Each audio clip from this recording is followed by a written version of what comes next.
Bismillahirrahmanirrahim. Kita lanjutkan pembahasan dari surat Ad-Duha. Dan kemungkinan biar kajian kita bisa tuntas, ada oleh-oleh yang kita bawa pulang. Insya Allah surat Ad-Duha ini masih akan kita lanjutkan pada pertemuan yang akan datang.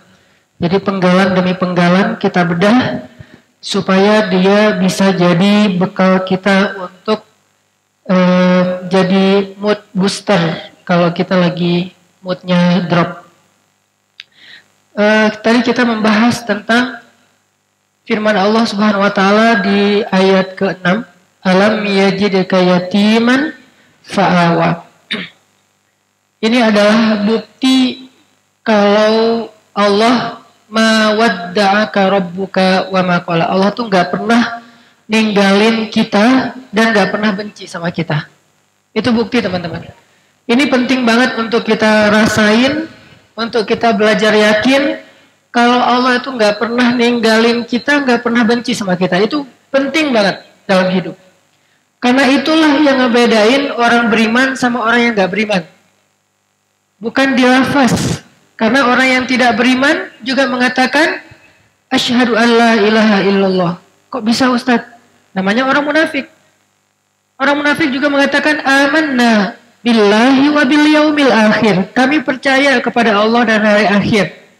Qalatil a'rabu amanna. Kata orang Arab Badui, kami beriman. Tapi kata Allah, wa ma hum bimu'minin. Mereka bukan orang yang beriman. Qul lam tu'minu. Kalian belum beriman. Walakin qulu aslamna. Kalian baru menjadi seorang yang beragama Islam, tapi belum beriman. Terus yang membedakan antara orang mukmin dengan orang yang tidak mukmin, orang mukmin selalu yakin Allah itu nggak pernah ninggalin dia dalam kondisi apapun dan tidak pernah benci kepada dia. Kalau Allah udah benci sama kita nih, kita bilang astagfirullah, Allah udah malas. Sama kayak kita benci sama orang kan, semuanya jelek kan di mata kita. Kalau udah benci, udah ada ghillan. Bukankah salah satu doa kita terhadap sesama muslim itu wala taj'al fi qulubina ghillan lil ladzina amanu? Ya Allah, jangan Engkau biarkan di dalam hati kami itu ada ghil, ada rasa benci kepada orang yang beriman, sesama muslim. Karena kalau udah benci, maka yang baik aja buruk di mata dia, apalagi yang buruk. Kalau udah benci, nggak ada yang benar, selalu salah. Sama kayak haters. Haters kan berarti pembenci ya. Karena dia udah nggak benci, kita posting apa aja salah. Misalnya kita posting banyak main. Wah, kerjaannya main aja, nggak beribadah, nggak belajar, salah. Kita posting lagi beribadah. Ibadah kok diposting-posting, ria, salah lagi. Jadi serba salah. Kenapa? Karena ada ghillan, ada rasa benci di hatinya. Nah, kalau Allah benci sama kita, teman-teman, kita sholat, pasti ada maunya kata Allah. Kan gitu kan ya? Lagian Allah tahu banget lah isi hati kita. Sehingga Allah sendiri juga mengatakan di beberapa ayat, termasuk di dalam surat Luqman. Ada di antara hamba-hambaku yang mereka seperti orang yang sedang berlayar di lautan. Lalu ketika mereka digulung ombak yang seperti gunung, tiba-tiba mereka mengingat aku, memuji aku, berdoa kepadaku dengan penuh khusyuk. Tapi ketika mereka selamat di daratan, mereka melupakan aku. Jadi Allah tuh sebetulnya tahu, kadang-kadang kita tuh modus banget. Kadang-kadang kita tiba-tiba rajin tahajud, gara-gara mau ujian nasional. Kita tiba-tiba jadi sedekah, gara-gara mau tes wawancara. Tiba-tiba kita jadi tilawahnya bagus, belajar tahsin segala macam, karena mau lamaran. Kenapa? Karena ada maunya. Akhirnya kita coba kayak PDKT gitu sama Allah SWT. Allah tahu. Tapi Allah biarin aja. Kenapa? Karena Allah gak benci sama kita. Allah lihat sisi baik kita gitu. Oh, walaupun selama ini dia gak ada maunya, sekarang udah ada maunya, berarti dia masih nganggap aku gitu kan. Seolah-olah ya. Allah terima kedatangan kita. Kita udah mentok dengan dosa-dosa, akhirnya dosa itu bikin kita celaka. Gara-gara dosa hutang kita 100 miliar. Gara-gara dosa kita jadi sakit, gara-gara dosa kita akhirnya jauh dari orang-orang baik, gara-gara dosa rumah tangga kita berantakan. Akhirnya kita balik ke Allah setelah kita nyerah. Dengan dosa-dosa udah nggak berdaya, baru balik ke Allah. Kalau Allah benci, Allah balas tuh. Tapi Allah nggak benci, Allah terima. Baru kita berjalan ke Allah selangkah, Allah udah berlari ke arah kita. Baru kita mendekat ke Allah sejengkal, Allah udah mendekat ke kita sehasta. Baru kita mendekat ke Allah sehasta, Allah udah mendekat ke kita sedepa.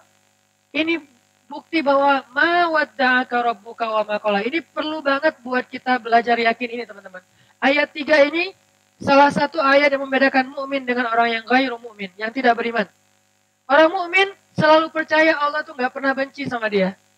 Selalu percaya Allah itu nggak pernah ninggalin dia. Sesulit apapun, dia masih bilang, ya Allah.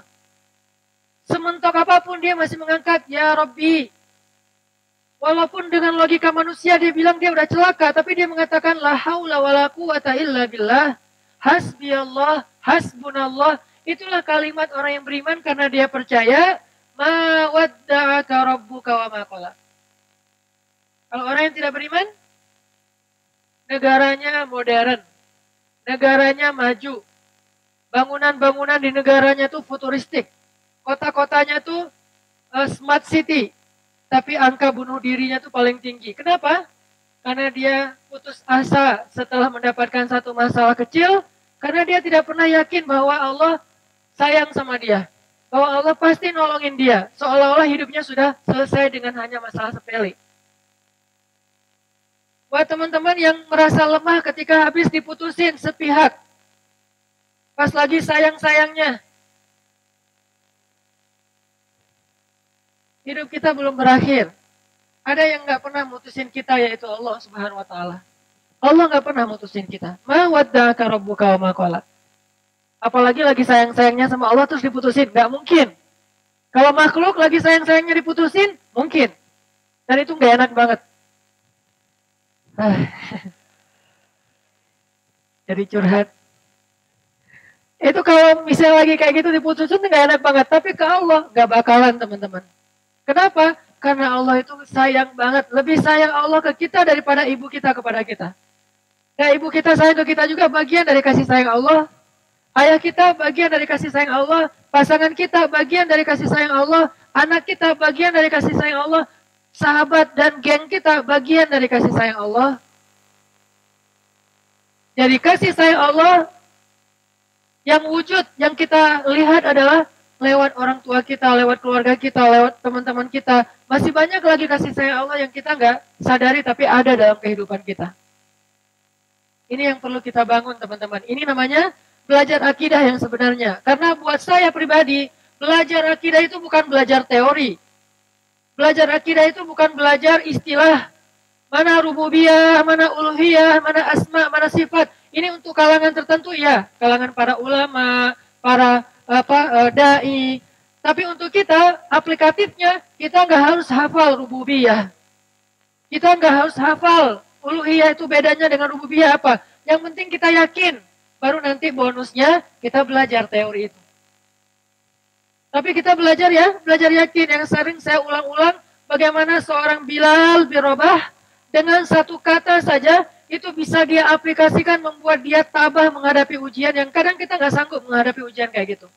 Ahadun ahad.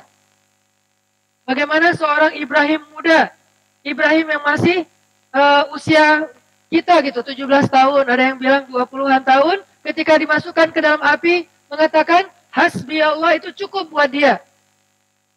Ini namanya belajar iman, belajar yakin. Bukan belajar teori tentang teologi atau tentang akidah atau tentang ma'rifatullah. Walaupun semua teori itu penting dan baik. Tapi nomor satu buat saya adalah belajar yakin sama Allah. Syukran ya Rabbi, syukran. Hadaita qalbi, syukran.